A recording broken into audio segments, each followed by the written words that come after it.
Tanulmányok készültek arról, hogy milyen segédigék azok, amik hát felcsesznek minket rendesen.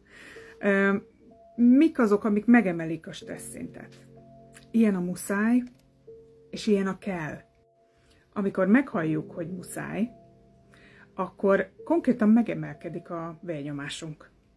Az összes stresszhormon, minden megemelkedik. És egyszerűen egy olyan feszült helyzetben, egy nyomás alatt érezzük magunkat. Ezért, főleg ezért automatikusan elkezdjük mi is ezt mondani, hogy muszáj elindulnom, muszáj elfogadnom ezt a meghívást, muszáj programra kell mennem, vagy meg kell csinálnom ezt a feladatot, vagy sorolhatnám, hogy mennyi mindent kell csinálnunk egy nap. Rengeteg muszáj programunk van. És minél többször halljuk, annál többet gyárt az agyunk. Egyszerűen ez egy ördögi kör.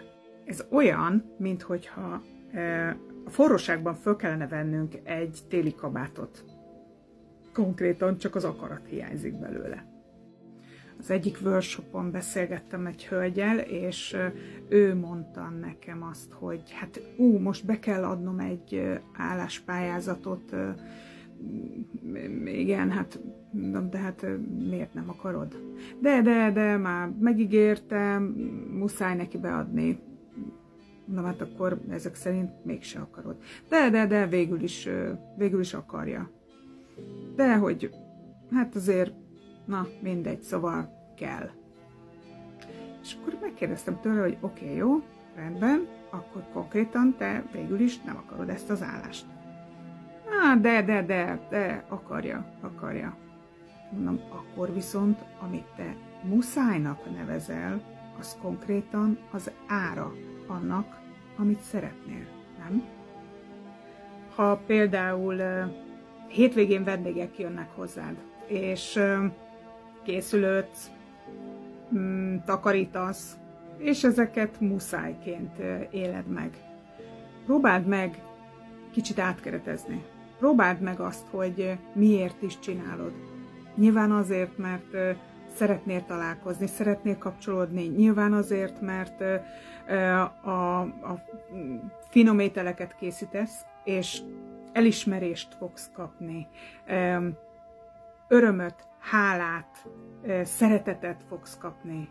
Tehát konkrétan kapsz azért, amit bevállalsz, és hiába érzed azt, hogy ez muszáj, ez konkrétan az akarom kategória. Tehát próbáld meg a muszályokat átkeretezni úgy, hogy akard, hiszen mit kapsz érte? Nézd meg! Oké, jó, ezt most meg kell csinálnom.